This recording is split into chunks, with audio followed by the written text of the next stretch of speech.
Selamat siang Pak Timan. Selamat siang Pak Paras. Ya, bagaimana kabarnya Pak? Alhamdulillah baik-baik saja.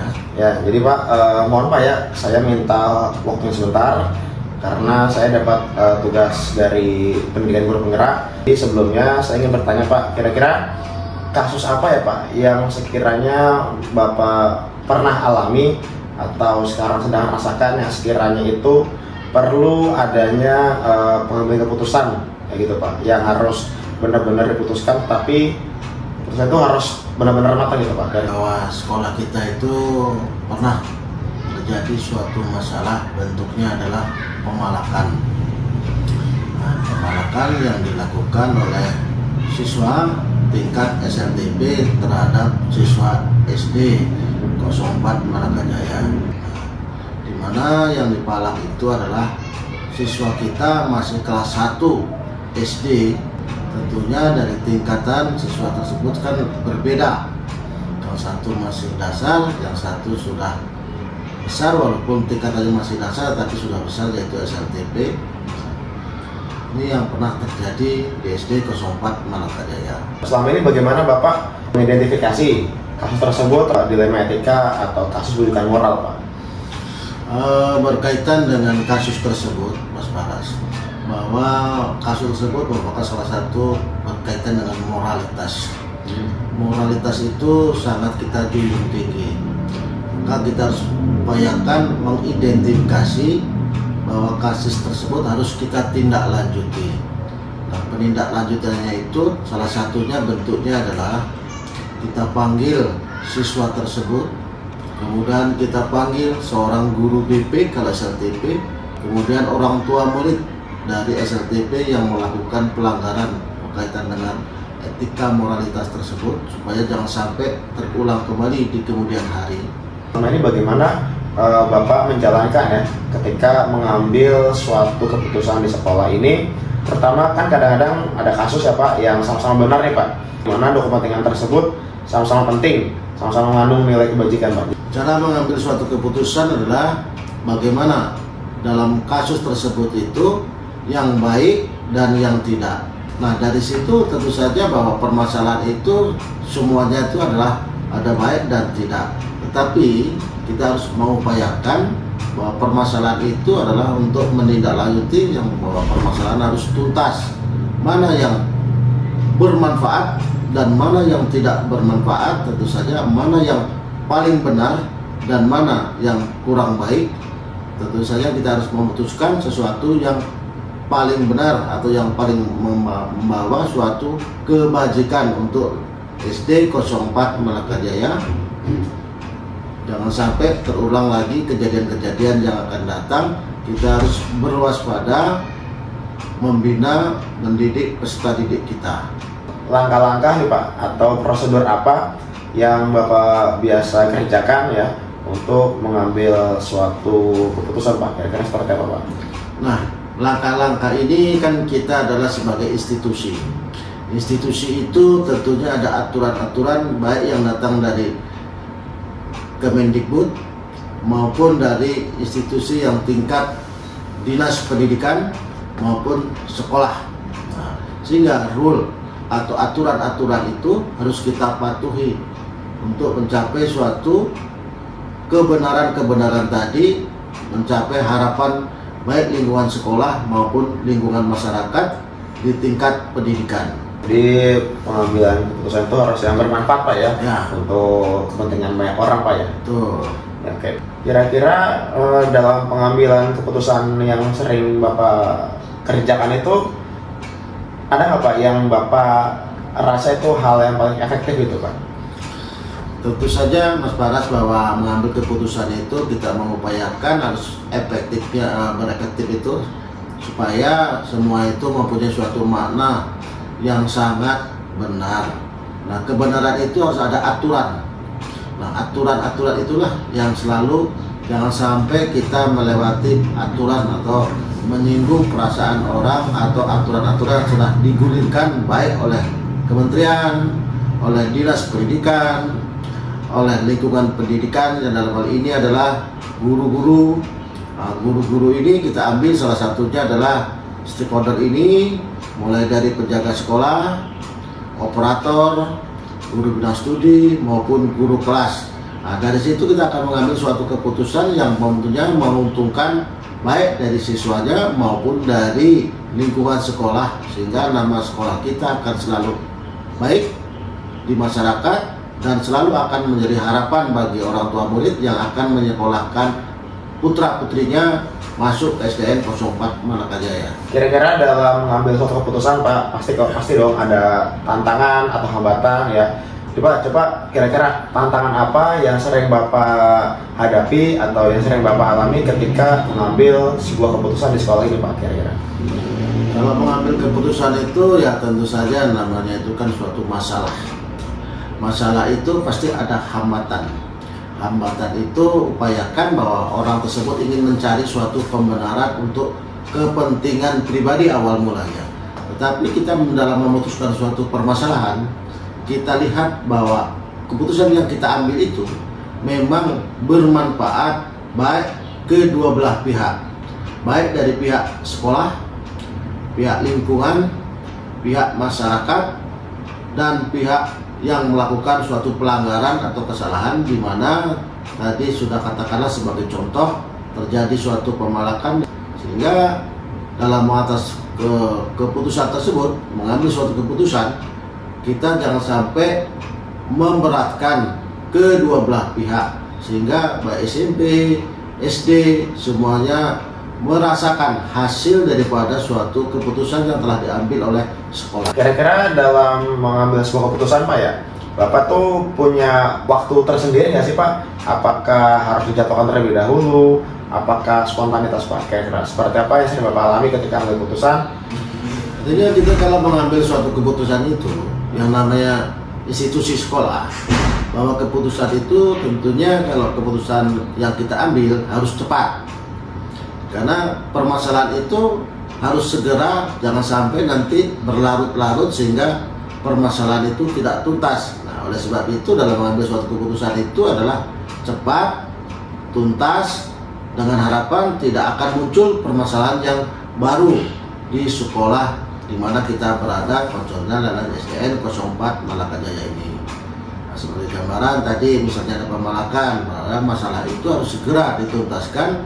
Bagaimana caranya? Tadi saya upayakan, misalnya kita akan panggil orang tua murid, kita panggil siswa yang bermasalah, kita panggil namanya guru BP-nya, kita panggil guru-guru yang berada di sekolah tersebut, sehingga bahwa permasalahan itu akan tuntas segera, tidak ada lagi kasus di kemudian hari. Seperti itu Pak Baras ya. Dalam mengambil suatu keputusan ini Pak ya, tadi kan ada tantangannya, kemudian juga ada nggak waktunya.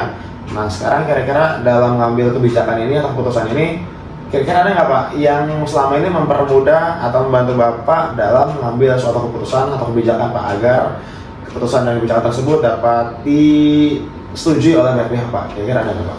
Tentunya kita harus bekerja sama dengan guru-guru, kemudian lingkungan sekolah, karyawan, bahwa karyawan itu bukan sebagai anak buah kita, tetapi adalah sebagai mitra, sebagai teman, sebagai sahabat, sehingga keputusan kita ambil itu akan didukung oleh semua orang yang berada di lingkungan sekolah kita. Mungkin seperti itu Mas Pars ya. Ya, jadi harus bekerja sama Pak ya dengan semua rekan ya, bukan sebagai anak buah Pak ya, tapi sebagai rekan dan mitra Pak ya. Dari semua hal yang tadi sudah kita bahas Pak ya, dari awal kasusnya apa, lalu identifikasinya seperti apa, kira-kira pelajaran apa Pak ya yang dapat kita petik dari obrolan kita pada siang hari ini Pak?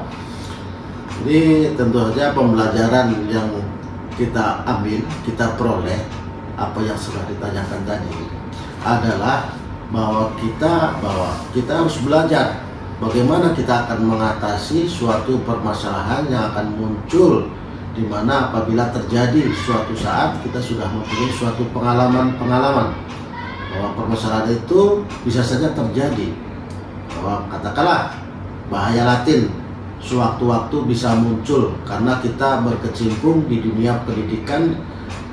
Objeknya adalah manusia. Dengan pengalaman-pengalaman yang sudah kita ambil, mudah-mudahan apabila terjadi sesuatu permasalahan, kita akan mampu menyelesaikan permasalahan tersebut secara tuntas, jangan sampai terulang kembali dan sebagai ilmu yang telah kita bicarakan dalam bentuk suatu keputusan. Semoga kita dapat bertemu lagi Pak, sharing-sharing lagi Pak di kemudian hari Pak ya. Baik. Ya cukup sekian Pak dari saya. Terima kasih. Assalamualaikum warahmatullahi wabarakatuh. Waalaikumsalam warahmatullahi wabarakatuh. Nah, baik Bu, pertanyaan berikutnya ya. Jadi ketika tadi Ibu menjelaskan panjang lebar dari awal sampai saat ini, ada nggak seseorang atau faktor apa saja ya yang selama ini mempermudah atau membantu Ibu dalam mengambil keputusan Bu dalam kasus-kasus dalam dilema ETK gitu Bu? Oh, tentu ada. Yang sangat membantu saya itu biasanya dari tim BK. Karena tim BK itu kan sudah mempelajari tentang psikologi anak, terus tahu undang-undangnya tentang sekolah ramah anak, dan juga kita ini kan sekolah negeri ya. Di dalam Undang-Undang 45 juga bahwa anak-anak itu pendidikannya dijamin oleh negara gitu ya. Memang sekolah negeri itu harus mengutamakan pendidikan untuk anak. Itu sangat membantu sekali kalau kita berpedoman pada peraturan permen dengan undang-undang gitu, seperti itu. Dan itu biasanya guru BK dan tim pengembang kesiswaan juga sudah paham. Baik, jadi tadi guru BK ya, tim BK dan tim pengembang serta mungkin staf-staf wakil yang lain Bu ya yang membantu Ibu dalam membuat keputusan dalam mengambil faktor keputusan dilema ETK ini. Kemudian terakhir Bu, di sini dari semua hal yang telah Ibu sampaikan tadi ya, kira-kira pembelajaran apa nih Bu yang didapatkan atau dapat kita petik semua dari pengalaman yang sudah Ibu laksanakan dalam ambil keputusan itu? Pengalaman yang bisa kita ambil dari beberapa kasus yang terjadi itu bahwa kita dalam menyelesaikan masalah itu harus dari hati. Kita menangani anak itu tidak dengan mudahnya kita udah harus sesuai peraturan, harus hati kita juga harus kita nurani kita lah, kita pertimbangkan juga.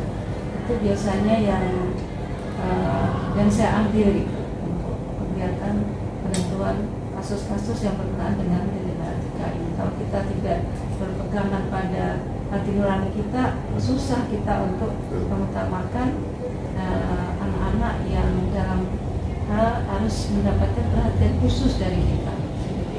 Karena kadang-kadang disiplin bagus, tapi kadang-kadang tidak terlalu saklek juga Bu ya. Baik. Kita harus bisa membedakan mana kasus-kasus tertentu yang anak itu membutuhkan uluran tangan kita, kasih sayang kita sebagai orang dewasa yang tahu tentang kehidupan ini. Apalagi di kota besar, di era digital ini sungguh banyak sekali hal-hal yang miris yang terjadi di anak-anak sekolah kita, terutama anak SMA, SMK mungkin ya. Mereka sedang puber, kemudian lingkungan keluarga mereka, lingkungan sekitar mereka juga gitu, seperti itu. Pendidikan orang tua juga, kadang orang tua nggak peduli kalau dia datang ke sekolah dengan masalah. Kita kan sebagai orang dewasa harus mencairkan dulu masalah itu agar anak-anak bisa belajar dengan tenang. Baik ya, terima kasih Bu Supareni ya atas waktunya tadi, sudah menyempatkan waktunya untuk menjawab beberapa pertanyaan dengan dilema etika dan pendidikan moral gitu. Terima kasih sekali Bu Rini. Cukup sekian dari kami apa yang kami sampaikan. Mohon maaf kalau ada kekurangan, ada kesalahan kata-kata. Sampai bertemu di lain kesempatan Bu Supareni ya. Terima kasih. Wassalamualaikum warahmatullahi wabarakatuh. Waalaikumsalam warahmatullahi wabarakatuh. Yang mana? Jadi selama Ibu memimpin sebagai kepala sekolah itu, kira-kira bagaimana cara Ibu ya mengidentifikasi suatu kasus itu dalam institusi moral ini, apakah kasus tersebut termasuk dilema etika atau bujukan moral Bu? Jadi sejauh saya memimpin selama ini, alhamdulillah informasi yang terkait kasus-kasus yang berkaitan dengan peserta didik pastinya ya, itu saya dapat dari laporan teman-teman saya, dan alhamdulillah untuk kasus-kasus yang saya terima itu berupa apa ya, boleh dibilang sepertinya dilema etika seperti itu, sehingga membuat saya harus berpikir keras untuk mencari jalan keluar seperti itu. Ya baik Bu, Berarti tadi Ibu ngambil keputusan harus yang ini Bu ya, yang bermanfaat Bu ya untuk buat semua ya. Iya. Tidak merugikan atau menyulitkan salah satu pihak Bu ya. Iya. Oke, berarti Kalau dilema kan artinya kesini nggak enak saya, kesana nggak enak kan, Iya. gitu kan. Tengah-tengah Bu ya. Saya harus berpikir bagaimana nih supaya kedua belah pihak tidak merasa dirugikan. Baik Bu, terima kasih. Kemudian pertanyaan berikutnya Bu, dalam mengambil keputusan yang tepat Bu ya, kira-kira langkah atau prosedur apa nih Bu yang biasa Ibu kerjakan selama ini dalam mengambil keputusan yang tepat, tidak merugikan pihak sebelah atau tidak condong pro kepada pihak lainnya gitu Bu, langkah-langkahnya?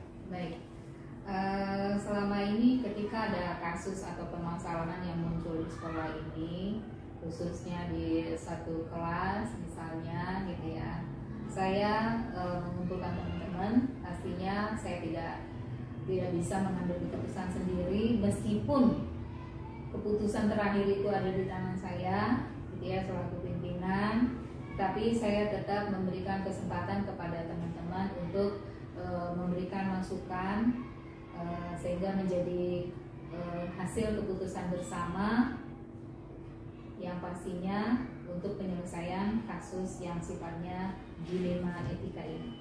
Baik Bu, terima kasih. Kemudian pertanyaan berikutnya nih Bu, kira-kira selama Ibu memimpin di sekolah ini, tadi setelah Ibu mengumpulkan rekan-rekan guru Bu ya, pasti dong ada tantangannya, ada tantangan dan hambatan dalam pengambilan suatu keputusan Bu. Nah kira-kira tantangan apa saja nih Bu yang menjadikan Ibu semakin wah ini harus segera diputuskan nih masalah ini nih?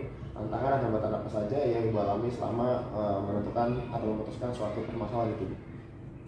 Tantangannya pastinya ya masalah itu tadi gitu ya, masalah itu tadi bagaimana supaya masalah itu cepat selesai, kan? Yang kedua, tantangan yang berikutnya bahwa tidak semua orang itu berpendapat dengan kita, satu pendapat dengan kita. Oleh karenanya dengan kita berkumpul gitu ya, kita berkumpul masing-masing di antara kita memberikan pendapat itu, maka bisa menyamakan suara untuk menghasilkan atau menyelesaikan kasus yang bersifat dilema etika. Jadi tantangannya berupa dari suara terbanyak atau hasil pendapat dari teman-teman dan permasalahan itu sendiri yang agar cepat selesai. Berikutnya Bu. Ya, dan kemudian yang kedua, jangan sampai terulang lagi. Yang perlu digarisbawahi ini, tantangannya ini supaya tidak terulang lagi permasalahan. Ya, jadi langsung spontan Bu ya, tidak menunggu terlalu lama. Iya. Jadi kasus tersebut tidak berlarut ya. Iya, karena kan kasus ini kan nggak Berencana. timbulnya kasus itu kan tidak terencana. Iya. Nah, sehingga ya pertama Lebih ya cepat lebih baik ya. Iya. cepat. Ya baik Bu, terima kasih. Kemudian pertanyaan berikutnya Bu, dalam mengambil satu keputusan Ibu, kira-kira ada nggak faktor-faktor yang mempermudah Ibu dalam mengambil keputusan? Kalau kan tantangan nih, kira-kira faktor berikutnya ada nggak yang bikin Ibu mudah nih dalam mengambil keputusan nih? Apakah teman-teman atau kondisi atau bagaimana Bu kira-kira? Iya. Baik. Yang membantu saya dalam mengambil keputusan pastinya karena saya di sini bagi saya teman-teman di sini adalah mitra kerja saya. Apapun yang terjadi di sini, baik itu sifatnya kegembiraan atau kesulitan atau kasus apapun gitu, artinya menjadi tanggung jawab kita bersama. Itu yang menjadi mempermudah saya untuk mengambil keputusan adalah berkat tim kita yang satu tim inilah. Itulah yang mempermudah saya untuk menyelesaikan dilema yang sifatnya dilema etika. Berarti teman-teman guru-guru itu jadi mitra kerja Bu ya, akan kerja ya, bukan bawahan atau anak buah ya. Terima kasih. Baik, terima kasih Ibu Linda atas waktu dan kesediaannya dalam menjawab pertanyaan dari kami. Semoga Ibu sehat selalu, sukses selalu. Kita juga berdua dapat pelajaran dari Ibu ya. Sampai bertemu dalam kesempatan ya. Assalamualaikum warahmatullahi wabarakatuh.